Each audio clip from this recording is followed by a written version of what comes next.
All right, everybody. I have been hearing a lot in my streams about how the Regent has been a struggle for everybody. So I just wanted to walk through a little bit on how to survive Act 1, which I feel is the hardest part of the game for every character. But Regent and Necrobinder I find especially. So I'll just start here and I'm going to walk you through how I think about my Act 1s. The first thing I will look at is which Act 1 we're even in, which is the Overgrowth right now. In the Underdogs in particular, you're going to want more AoE, I find. There are more multi-enemy fights and particularly multi-enemy elites. Although multi-enemy damage is going to be useful in both Act 1s. In the Underdogs particular, the multi-Garden Eel Phantasmal Gardener elite is going to be a big struggle if you lack AoE or very strong burst damage to get one of them down. Damage is still a priority in Spire 2 early game. Maybe not quite as much as Spire 1 where you had the Gremlin Knob to deal with, but damage is still necessary, and I would say even more so in the Overgrowth, where if you don't have enough damage to deal with the Frog Parasite elite, it will fill your deck with like really horrible statuses. They're pretty much 3 damage burns. They will do 3 damage to you at the end of your turn, and they'll just be brutal. You won't be able to deal with them. You won't be able to block. You won't be able to draw your cards that you need to kill them after they are split into the 4 little guys. I am going to aim to take elites here for demonstration purposes, as well as you want to be able to take elites. At the current difficulty, A10 versus A20 in the previous Spire, you can get away a little bit more without fighting as many elites. So I would aim for 1 to 2. Rather than the 2 to 3 I would in Spire 1. Other thing I look at the very beginning is the boss. We're fighting the Kin.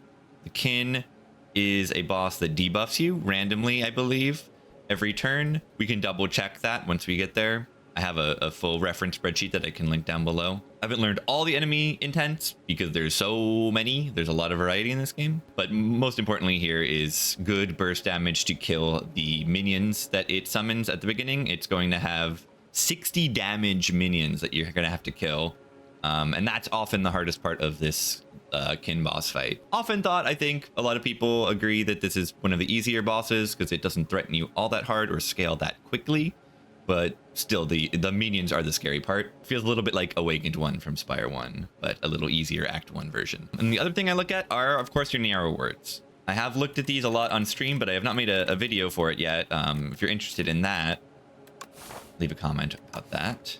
We have Neow's Torment. Deal 10 damage, put 2 random cards from your discard pile into your hand. This is just an okay damage card to pick. This is like 1 solid-ish card reward. I have not been impressed with this every time I've picked it. But if the other options are like unpickably bad for your pathing, you can click it. Colorless cards, I feel, are extremely strong in this game. However, they are a little bit higher cost in energy, I feel, on average than in Spire 1. If you look at the colorless cards, you know, some of them are 0 cost, but maybe a little bit fewer than they were in Spire 1. So they might not be as free early game. And the other thing about colorless cards is we are playing the Regent, who has a few synergies with colorless cards that you might gain some advantage out of clicking colorless cards. And the other option is the Silver Crucible. 3 card rewards we see are upgraded. The first treasure chest we open is empty. So I've compared this to like guaranteeing that your first treasure chest is a war paint and a whetstone, because that would essentially give you, you know, 4 upgrades on random cards. But the crazy thing about this is that they are upgrading the cards that are not strikes and defense. So it is stronger than that. So this is good. Relics are good and losing one is bad. But getting 3 whole upgraded cards is truly outstanding. And not only are they upgraded, they're upgraded non-starter cards, and those are going to be your better cards. And if you draw them, you are going to be more likely to play those cards because they are going to be doing twice or 3 times as much output per energy compared to your base cards. As you can see, based on my thoughts, I'm going to click the Silver Crucible. We don't quite know what we're going to get out of it, but the likelihood is just that upgraded cards are just good. And getting them very early in the game is the best time to get them. You're going to get the most value out of them. They're going to save you the most HP that they possibly can. It's just the best time to get these cards. And I am leaning towards this left side. Why? Because it does allow me to take 2 elites. And the other reason is that if I'm not ready for this first elite, if somehow I walk through these floors and I get no potions, I get no damage cards, I can just go here. The run will be in a slightly worse spot, long term, but at least I won't be dead on floor 6. And that is a common thing to look for in your pathing, especially early game, is a wide variety of things can happen. If you say, oh, 1 out of these 3 elites will instantly kill me, just don't take the elite. A 1 in 3 to die there is usually not wise. Other thing is that I'm thinking here is, do I want to shop or do I want a question mark here? And this is something that is very different from Spire 1, is the power level in this current build of the game is just, events are so strong, at least compared to what I'm used to playing on A20 in Spire 1. But there is no Ascension modifier to make events weaker. And the Act 1 exclusive events in Spire 1 are very weak. But the difference in this game is that the Act 1 events are often very strong. I have maybe said that the weakest Act 1 event in this is comparable to the strongest Act 1 event in Spire 1. So I might just go to the question mark over the shop. The shop is a guaranteed card reward, but do you know what isn't in the shop? Upgraded cards, because this is just card rewards, not from the shop. So they're not even going to be great cards compared to what I get in a fight. And there might be a fight in a question mark as well. Could go over some of the cards I'm looking for. Regent, especially early game, is going to be AoE and damage. Just raw damage early and very good block can be picked. So one of the primary cards I'm looking for is this guy. But any card that is area damage, I'm going to consider, because there's always at least 1 elite in either act that you're going to need to do AoE damage, and the boss that we're fighting as well. So definitely looking for an Astro Pulse. The number on this is gigantic, even though it has a high star cost. Crush Under is okay. It can save you a little bit of HP with the strength down. Those are really the AoE I'm looking for. This card is not going to be so supported without getting some really good star cost stuff. So that's the primary ones. You can't really rely on getting rares early game, but if I could get a crash landing, you better believe I would click it. 21 everyone for 1 energy. Hello. And then just raw damage cards. Cards that say big numbers on them immediately are going to be the ones I'm looking for. So let's get into it. And if you do like stuff like this more, I do recommend you comment down below and let me know that this kind of stuff is cool. And maybe I'll do more stuff like this, maybe for the other characters. We got the insect, the shrinker beetle. It's not a very good draw on turn 1. They're not doing anything to me except making me deal less damage every turn for the rest of the fight. But yeah, I didn't draw a whole lot of damage in that hand. Right now I'm debating whether I'm going to do 4 damage or play a Venerate. Venerate does let me play Falling Star 1 more time, so it's probably just going to be better than playing a Strike. Venerate does the same damage, but then applies weakness and vulnerable, which is going to help me deal more damage with my strikes on the turn and block better. I'm just gonna not force me to play Venerate again. Which I don't want to do. And now I can full block this turn instead of playing this Venerate, because if I play this Venerate now, I take another 3 damage. And I didn't have the option to play a Defend that previous turn. Here. Now I have the Venerate. Or now, because I played the Venerate, I have my Falling Star, and because I have my Falling Star, I'm able to full block, take less damage. Next turn, I will draw 2 strikes, and they will kill. 3 damage, easy pull fight is good. And I suppose that's another important thing to know, is that in Spire 2, and just like Spire 1, the first 3 fights of Act 1 and first 2 fights of Act 2, 2 fights of Act 3 will be from an easier pool of enemies. And I feel like this is even more important in Spire 2, at least right now before they balance these combats. The hard pools are brutal, comparable to elites. This is somewhat true in Spire 1 as well sometimes. So you really, I don't find, want to path for, 4. See, 1, 2, 3, 4. You don't want to do 4 fights before Or ideally, you don't want to. Sometimes you're forced into a path that has stuff like that. If you are, you want to consider your Neow bonus and pick some stronger early game options if you're forced into a path like that. But the hard pool fights, you know, I fought one insect. The harder fight has like the insect and another enemy. You know, you can fight the slugs, the 2 slugs in the underdogs. The harder version has 3 slugs. So they're just harder versions. And now we are offered 3 card rewards. We are offered 2 Forge cards and Cosmic Indifference. If I were going to take one of the Forge cards, I would probably take the Furnace. It takes 3 turns to outpace the Spoils of Battle. So maybe Spoils of Battle upgraded is good. I haven't really considered this card very much because it's relatively weak if you think about it. On the first play, at least, you do 10 damage and then your blade does 20 damage. That's 3 energy for 20 damage. That's not that great. Maybe I'm understating that. That's bad. 3 energy for 18 damage is your strikes. So if anything is comparable to a strike, that is bad. And Furnace maybe as well. So I don't think these cards are things I want. And the nice thing is that Cosmic Indifference is kind of a staple card. It is not going to help me solve these elites, but it is going to help me save HP until then. And in that fight, because it is going to increase my density of block cards. It is going to be able to not only do that, but when I draw it, it blocks 4 more than a defend. And this put a card on your discard from your discard on top of your draw pile is tremendously powerful. Especially with fights that enemies put statuses, you can draw into your real cards more often. You get to pick a card from your discard pile. That's just so good. Okay. 50 gold, get 2 random potions, or lose 9 HP, choose a card to transform. Transforms are tremendously powerful in this game. On this character, really everyone's strikes are just terrible. Maybe you have a weird Ironclad run with some strikes that are good, but your base strikes are not going to be good, really. Other than maybe buffing your perfected strike, I don't know. But strikes are god-awful. They're just bad.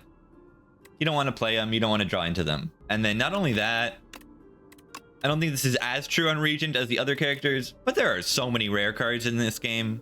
Every character has a larger rare card pool than Inspire 1, and as of now, they have not made transforms take into account rarity, so you are very likely to get a rare or an uncommon card, because there are also a large uncommon card pool. I could see this changing, I could see it not changing, but it makes transforms very strong.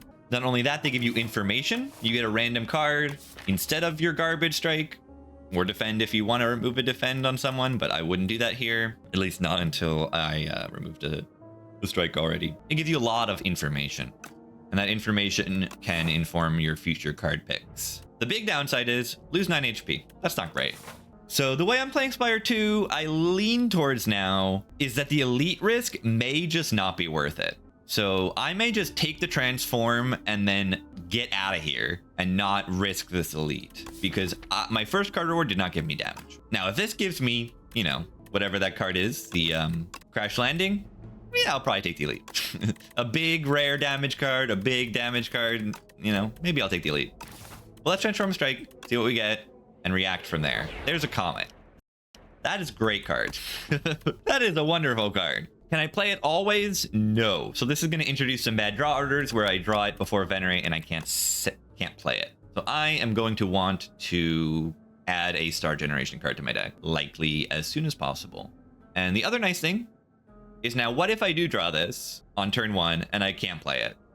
Next turn, I draw Indifference, I draw Venerate, this blocks in, I play Venerate, I can bring this back and do an enormous amount of damage. So that is one demonstration of why the Indifference is actually really good. And look at this. I cannot play my Comet. I wonder why. And so these are the slimes, the twig slimes, and the leaf slimes. I believe the leaf slimes put more statuses in your deck, and the twig slimes hit a little bit harder. That's the only difference that I know so far. So now we're debating whether we want to play our Falling Star and not be able to play Comet really ever in the fight, or if we want to just straight up, we can kill this one and block this one. I lean towards getting this guy out of here.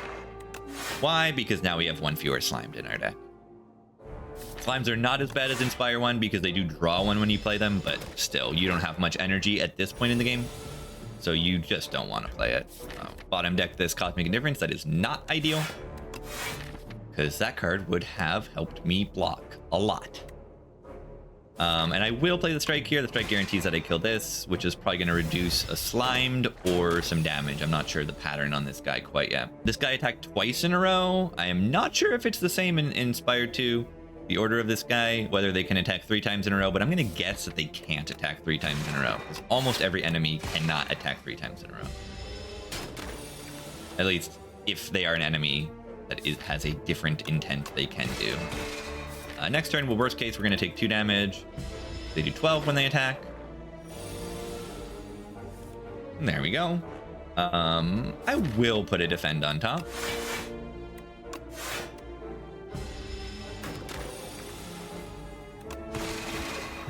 There we go.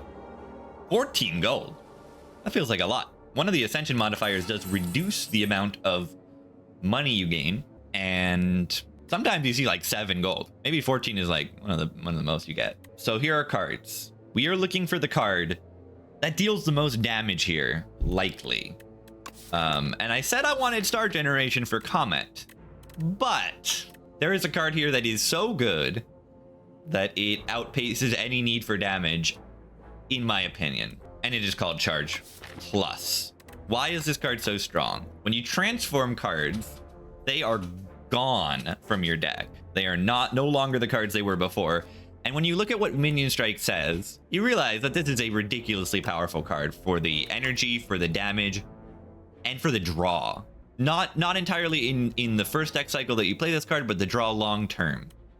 Because when you play this, you get rid of a Strike, a Defend, and a Sender's Bane in your draw pile, and you make your next turn, your turn 2 turns from now draws tremendously better, because when you draw into this card, you just play it and you do damage and it draws, so you get to look at the next card. So this card costs nothing and does 10 damage. So this card itself costs 1 draw and 1 energy, and then the Minion Strikes do not in your draw pile, and they make your draw pile better, because now you're not only not drawing into bad cards, because you get to choose which ones transform, you get to look at more cards in your draw pile. So this thing is roughly, because you're replacing bad cards, like positive draw, 20 damage card for 1 energy. It's like, imagine Pommel Strike Plus, but it dealt 20 damage. And those cards were gone in your next deck cycle. So it's like the power of True Grit, Burning Pact, maybe not True Grit because it doesn't block. It's like playing a Burning Pact and a Pommel Strike at the same time and doing 20 damage. Ridiculous. And getting rid of your bad cards is good in the next deck cycle and amazing in longer fights. So this thing is a totally solid card in shorter fights and an absurd card in longer fights. Probably one of the top 5 cards on this character at this point in the game. I've said it could do half of its effect and I would still pick it. It could put 1 card. The Minion Strike could cost 1 damage. It could do half the damage and I would still pick the card. We got a Nibbit. This guy is a lot like the Jawworm, but as is for a lot of fights in this game, they are a little bit more deterministic. I believe this guy will always 13 you turn 1, just like Jawworm, at least on Hyacinth. And now I'm deciding what I want to transform.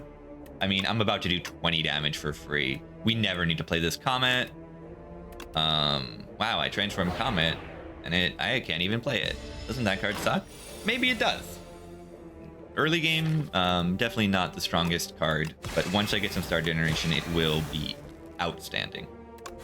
Did not get my Vone. If I got my Vone from Falling Star, they would have just been toast already.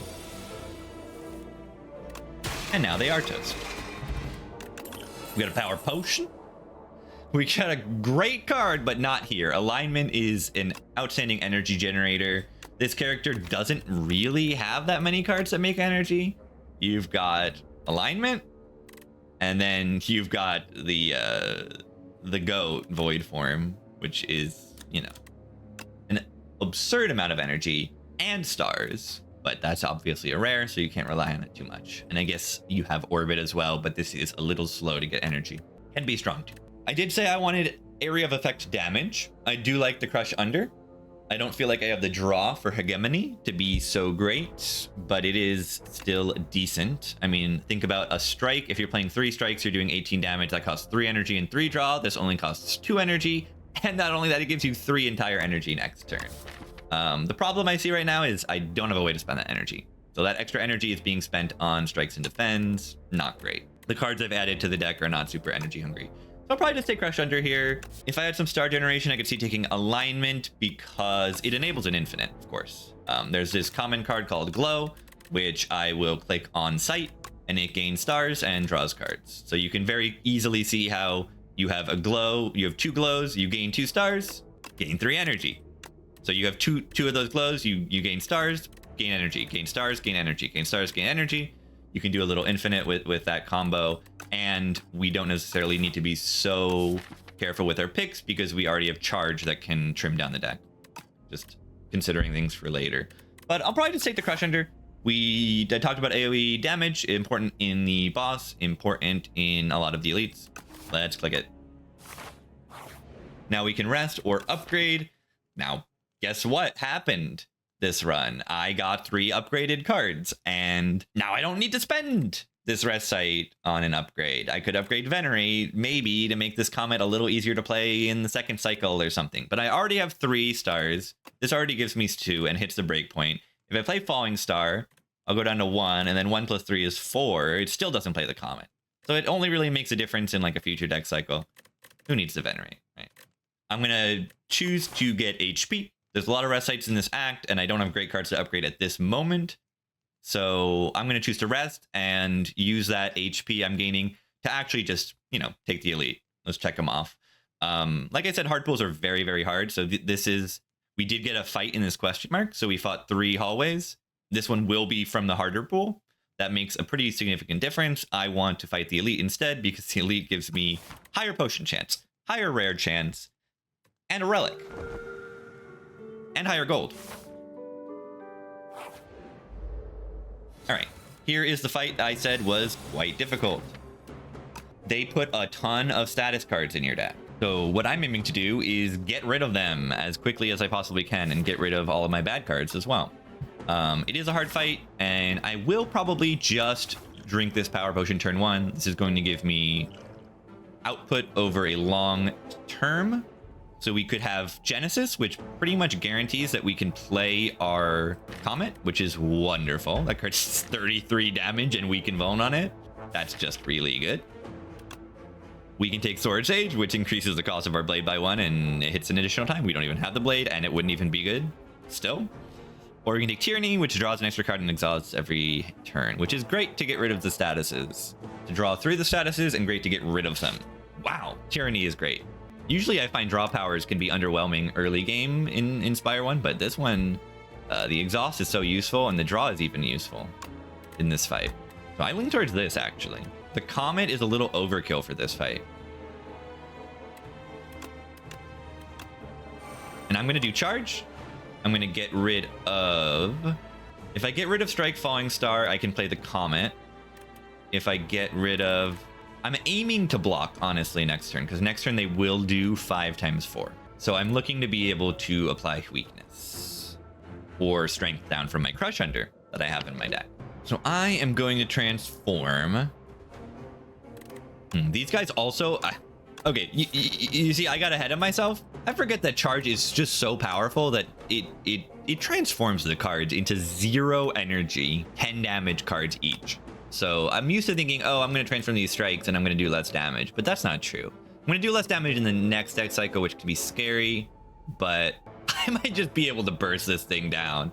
Like, what if I just do 2 defend, like strike defend, and then we just kind of, I just don't know if this Comet is playable.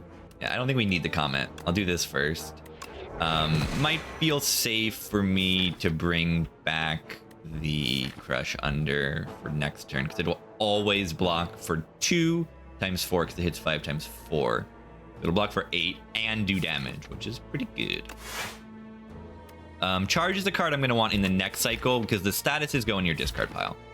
So I won't be able to transform status cards in this deck cycle. I'll bring this thing back.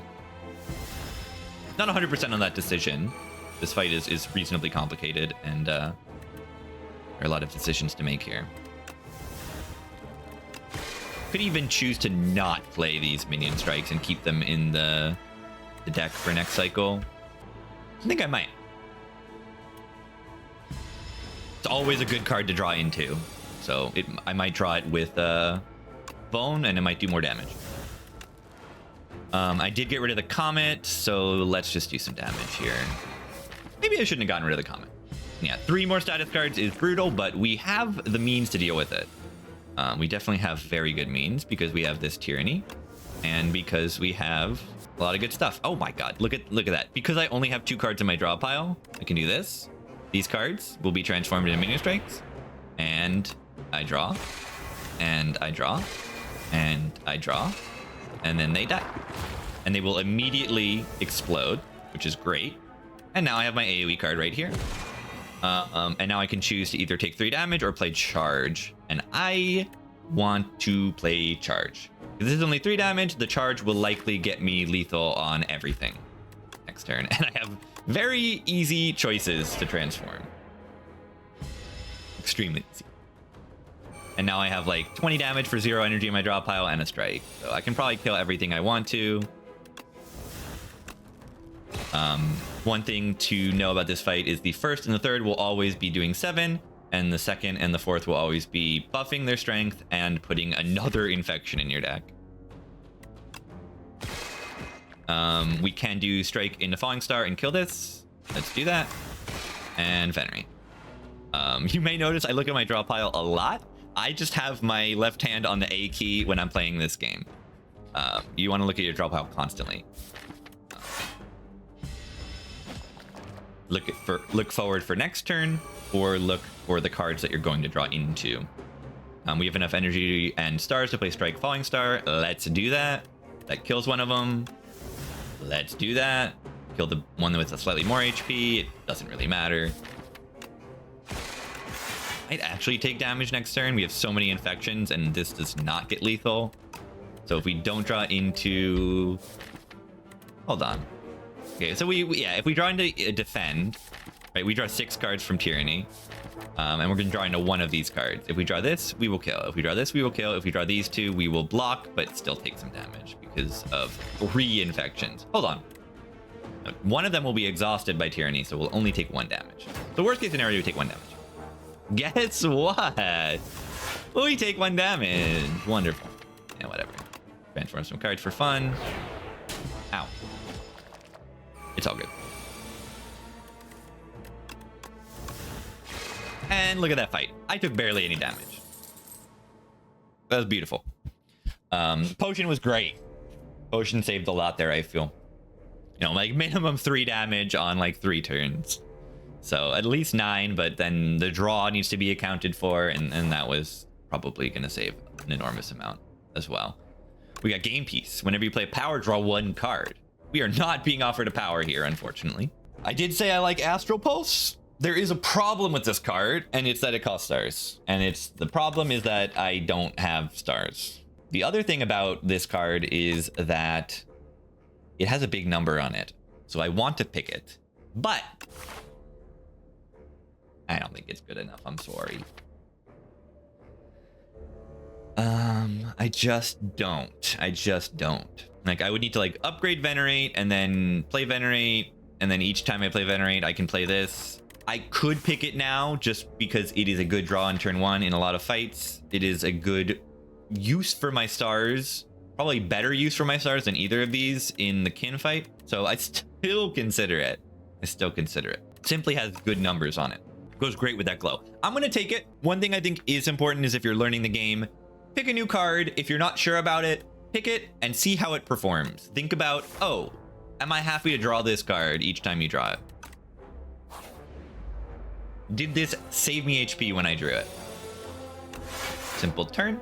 This one's buffing, so I'm going to go after them. Could consider Vome Pot, but I don't think this fight is hard enough, and I do feel comfortable resting at either of these campfires, or even both of them.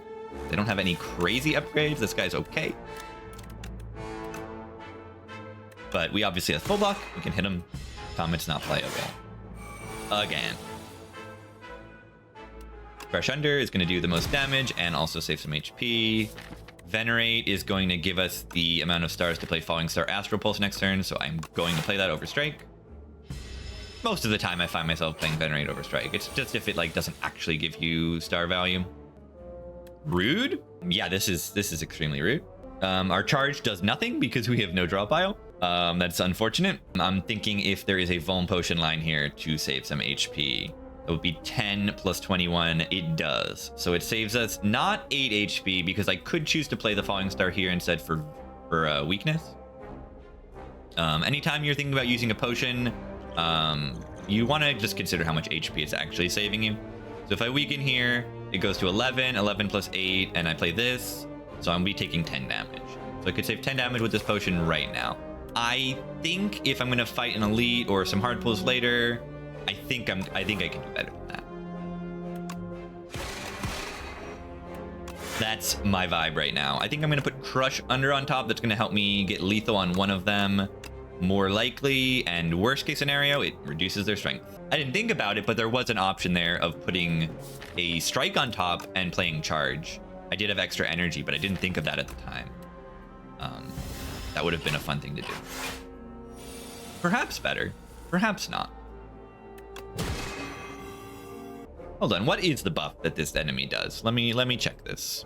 In my chat, I have an exclamation point reference command, and you can get a reference spreadsheet.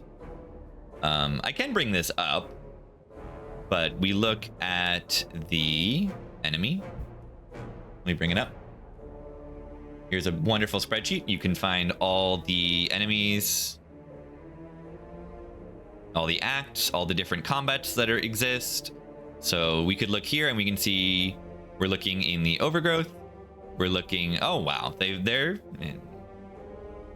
putting some great work into this. Wow. But yeah, this spreadsheet is contributed by Trogulus, Applet, and Redbeardy McGee. If you are a Spire 1 veteran, you will know these people from chat and from streaming. Amazing. These people are putting in amazing work. This is great. The last time I saw this, I didn't see these guys. So we are looking for the double Nibbit fight. And then you can click this and it'll get you right there.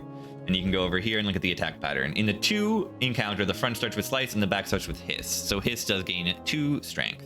Then they continue the cycle, but Slice, Hiss. They go in that order. They do 12 damage, then they deal 6 damage block and gain 2 strength. So it's very similar pattern to Jawworm, but it is a set pattern, which is very different from the Jawworm in Spire 1. So yeah, this guy's buffing his strength by 2. These guys have both buffed their strength by 2. That's why it looks like they have no strength, but that's because they have the Crush Under effect in play. I am going to charge right now. These just do more damage. Okay, I should have probably transformed Comet there because it's not playable. But I am just assuming in my head that they are dead. So I do not need to waste mental energy, I think. We can full block this. It's okay. Everything's okay. And I guess that's a lesson. Don't get too comfortable. Didn't take any damage, but could have. All right, Conqueror. This is one of my favorite Forge cards, but we are not doing anything with Forge. This would bring the blade up to 13 because it starts at 10 and then double the damage on the turn I play it. 26 damage for 3 energy. You have seen that I do sometimes struggle to spend my normal energy. My stars are not doing great, but my normal energy is a struggle to spend on some turns. So it makes a little bit of sense. The other thing I might like here is Resonance, but it has a problem, and it's this number here. So I can never really play this. So I can never really play any of these cards. I love Conqueror though. I love seeing that double damage number on it, and that is just fun. But the Forge number on it is so low, it needs other Forge cards to support it. And then this is just like playing your big super Vuln and go, and then it dies, hopefully. If it doesn't die, you probably die. Let's not. Skipping card's very important in this game. If I'm gonna rest, I probably want to do it after the campfire. There are a few rest site relics, Regal Pillow, and what is it called? The Mailbox, I believe, is the new one that gives you a potion when you rest. And then this is very unlikely to happen, but there is actually the Dreamcatcher back from Spire 1, but it comes from an event. There is an event here where you can pay 100 gold to get like one of these deprecated relics from Spire 1.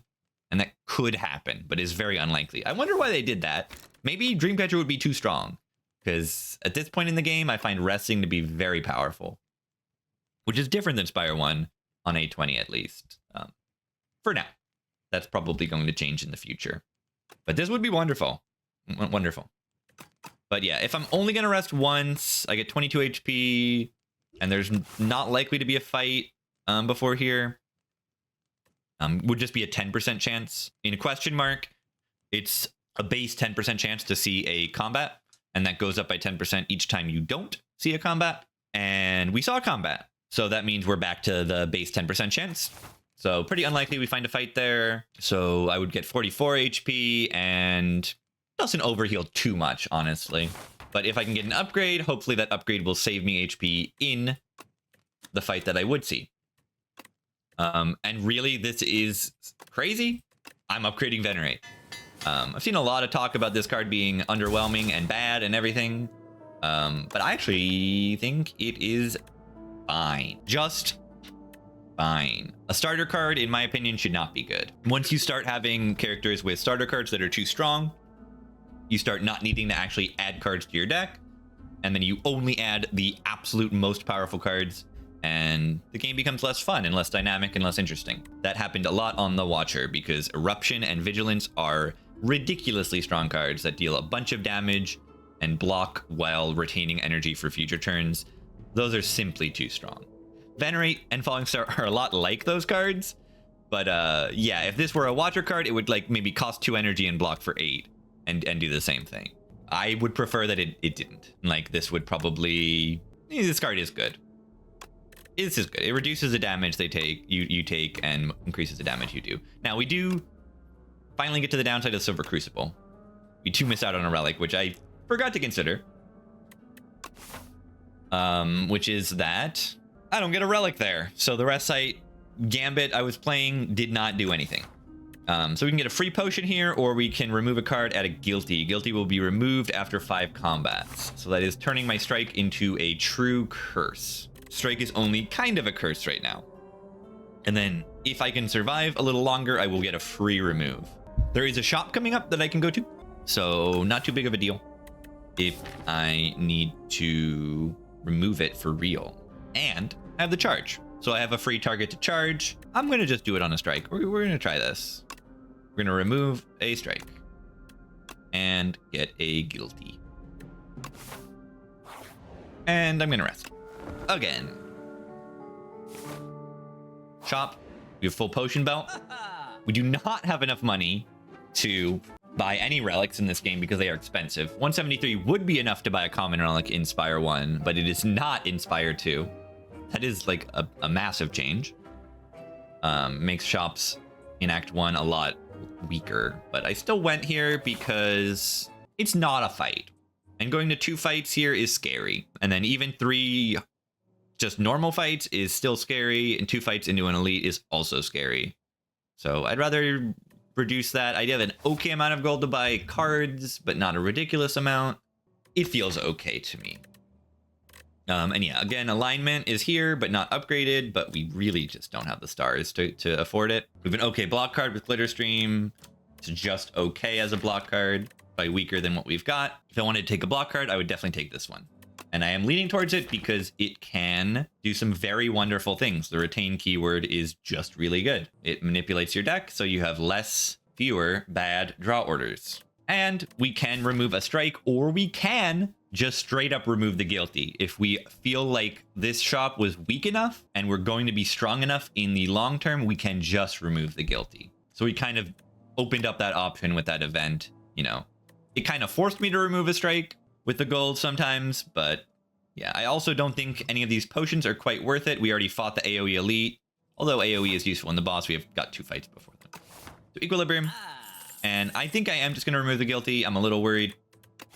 One cool thing about the elites is you can never get the same elite multiple times until you've had all of the previous elites in an act. So we fought the Frog Parasite. Next fight will be the Bygone Effigy, the giant head-like enemy, or the Bird Honest. And yeah, I like the block. I like the guilty remove there. I like the block from Equilibrium, and I like the guilty remove. Line things up is good. Play a lot of cards in a turn is good against Bygone Effigies. The charge is great. Cosmic Indifference to set up our opening turn. And yeah, the good block is useful in Birdonis, actually. You know, it is a damage race because they do gain strength every turn, the bird, but they are blockable. And the Vompot is wonderful in both of them. They're both really damage races. So as soon as it is opportune to play this Vompot, I am probably going to just rip it. Or maybe not, because we might just draw the comment. Because I draw Venerate on turn 1. Not a great turn 1, but I do get the Venerate in play, which is useful. So this may be the first time we play Comet. Yeah, get ready, get ready. I'm going to do Charge. I'm going to do these guys because we're spending all of our stars on the Comet. And then you know what I'm going to do? We do this. And we bring back the Charge again. We don't play the Falling Star because we want to be able to play the Comet. We want to play as many cards next turn as possible. And we might just have lethal. You may be surprised. They're going to start with 27 on High Ascension, which is quite a bit. But we can block for 13 and weaken them. So I am not too worried. We can do this. We vuln them. Let's shuffle the deck. And I lean towards playing the Charge here. We can Indifference to get a little bit more block, but I lean towards taking the damage and just guaranteeing a nice lethal next turn. Or nearly guaranteeing it. Because I don't want to be in this fight any longer, right? This is one of our best damage cards. Let's just do this and open up some really good draw orders next turn. We didn't quite do that, but you see the power of the Equilibrium. We didn't draw any of our minion strikes, but you definitely do see the power of the Equilibrium, and it is that I can hold this card to block and play this Equilibrium. That's just so good. And now they will actually be dead next turn. Other thing is I have all these cards in my decks, like in my my cycle, so I can play this. I can play this. I can play this. I can charge. We can get rid of these cards that are not good this turn. We can draw more cards. And they're dead. Easy fight. Black Hole. Whenever you spend or gain stars, deal 3 damage to all enemies. That is a very nice AoE for this boss fight. We play it once and forget about it. And then we can do some nice AoE. It is okay, but I really want star generators. And speaking of star generators, this thing is here. This is a nice common, but it does, unfortunately, not upgrade to gain stars. There is a common attack that does do that, but this one doesn't. This guy upgrades to stars. I think that's reasonable because it's usually a little easier to pick a block card than an attack card. Speaking of which, I am probably going to click it. One problem I definitely see here is my long-term damage in this boss fight. Eventually, I am going to run out of cards to charge, but I am going to maybe be able to play Venerate every turn and Comet every 2 turns. Is that enough damage to kill the Kin boss? I lean towards yes. So I'm going to take the block card. Also makes it easier to play the Astral Pulse. Easier to play the Comet a little bit. It probably hits some breakpoints with the Venerate. So right now we're full blocking. If I play the Falling Star, I'm going to be spending 2 stars just to do 7 damage, and that is it. We do need to look at these enemies and what they do. The Axe Raider will, I believe, always hit you for 6 and block for 6. This Crossbow Raider will block and then attack and then take a turn off. So its attack is big. We do want this thing to be dead next turn. And the Tracker Raider, after turn 1, will hit you for 1 times 9. So that is a card where a fight where the Crush Under is going to just totally, you know, stop them from doing anything. But unfortunately, I lean towards just not playing this Falling Star because it turns so many of our cards in the draw pile, Astral Pulse mostly, into unplayable unless I also draw the Venerate. But this could easily be a mistake. We will see. 14 plus 6. is only 20, and this thing has 22 total. That is not ideal. So I'm gonna do a little potion action. We have, you know, full potion slots. I'm going to want to spend a potion so that if this fight does drop a potion, I don't lose that value.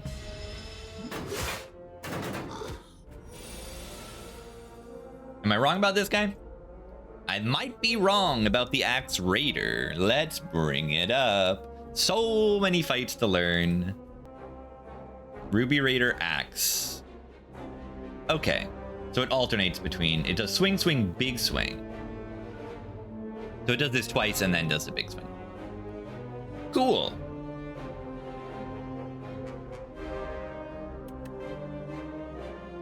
Crush Under is wonderful. Not our big problem here. We're still able to block.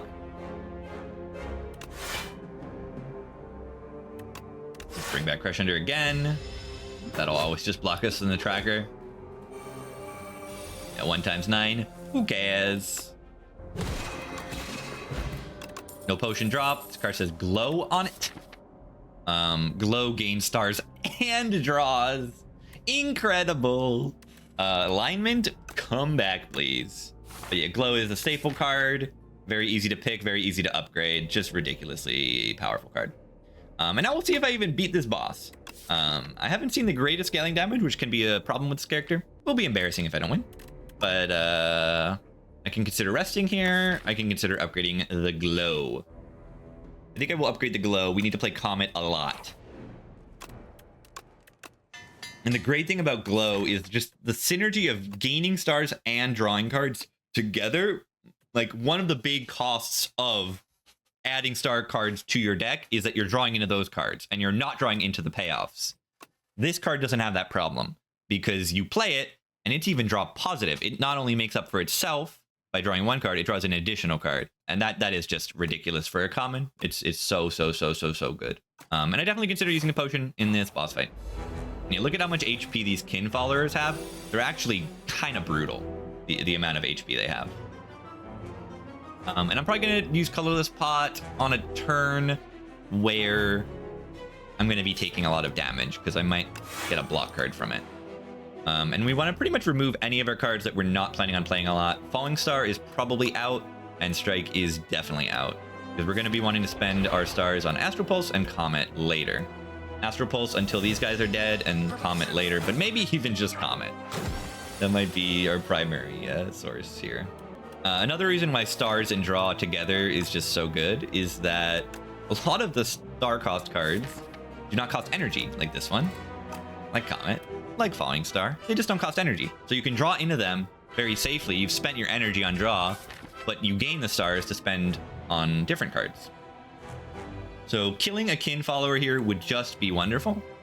I should heavily consider it. Let's do it. Okay, I expected to have to play Venerate Astral Pulse to kill that thing, but the numbers are simply great. Oh my god. This is wonderful because it blocks 4, 6, and deals damage, so it blocks better than any of my cards. Except for this one. And I may just play the Venerate here. Venerate means I can play Glow 1 more time and then play Comet. I think I lean towards taking that damage here. Could also consider using that little spot. Let's check. I haven't checked yet, but the Kin Priest. I want to know if the debuffs are random or what. I think that this is an important thing to know for everyone. The Kin Priest. It has Frail and Weakness, so it does not apply Vuln. That makes sense. And it has Ritual, and it has a multi-hit.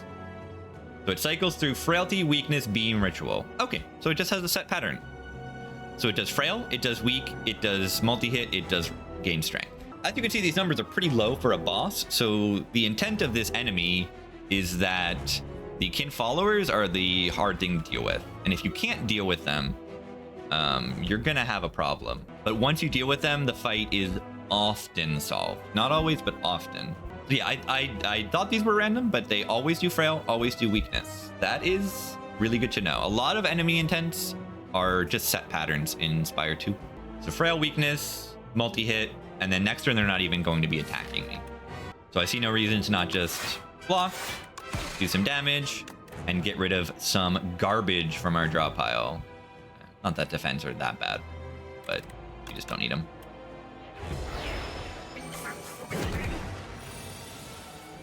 And let's try to get this kin follower out of here.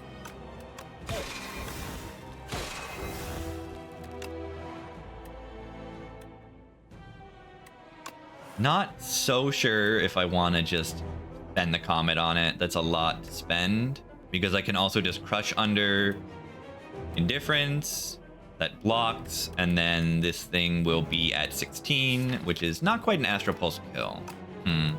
This thing is going to be attacking us next turn for that just 8 damage or 9 damage on High Ascension and applying Frail, but it's going to have 3 strength, so it is going to be hitting us for 12. Only 12, which is just not that bad. So I'm just going to bring back... Did I get rid of Equilibrium? No, it's in my hand. That's unfortunate. Just bring back Glow. I want this card. I'm going to play this card every time I draw it. Glow into Equilibrium would be ideal. Equilibrium, we can charge, get rid of 2 more garbages. We're never going to play Astral Pulse again because the AoE doesn't mean anything. And now we have skimmed down our deck to something very, very, very clean. We can do Venerate, Glow, Comet, and we can probably do that every turn from here on out, which is just ridiculously good. Yeah, I should have probably drawn first before putting it on top, but the deck is so clean right now.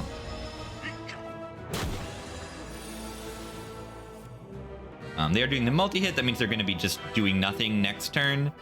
They're just going to be buffing, and because I'm weakened, I probably don't want to play the Comet this turn anyway. Let's just play Glow. Hold all these cards. We can do Venerate. We can do Comet. We can do probably just Equilibrium to hold this hand. Hold on. I still have 2 energy. We Glow. We'll always draw into Venerate, into Comet. Do another 49 damage, and next turn we will most likely kill. Wonderful. We won't always kill. But guess what? There's no bad cards in my deck anymore. If I don't kill, the enemy is not really hitting me very hard. So it's all fine. There we go. Comet. And yeah, I trash talked the Comet all run, and it solved the boss for me because it is great. Rare cards can be underwhelming on this character. Colorless card Arsenal. One fun thing about Arsenal is that it will trigger off of Equilibrium. It will trigger off of your minion strikes to gain strength, and it does upgrade to 2 strength. However, our strongest part of this deck is going to be skimming the deck down, and every card we add is going to stop that from happening a little bit. So every card we add is going to bring us away from our current win condition of playing Comet a bunch. So any card we add is going to need to be really strong or help us do that. And this card most likely does, because this card, even with the small deck, it is still going to draw you 2 cards next turn. So it's still a draw positive card, but I'm still not sure if I pick it, because this deck is aiming towards something that is going to stay relatively small. In a large deck, this is going to be insanely strong, because you get to choose out of a wide variety of cards to put into your hand. Sometimes I might not want to do that, because I might not have enough cards in my draw pile, and I might want to charge. So I lean towards skip here. But the intent of this was just to go through Act 1. I do not want to show the Act 2 quite yet. Maybe I'll just leave this run live, and I could make an Act 2 guide if anyone is interested. Thanks for watching, everybody. Please, if you want more content like this, I love talking about this game. I am happy to make more videos if you all are watching. Thank you again,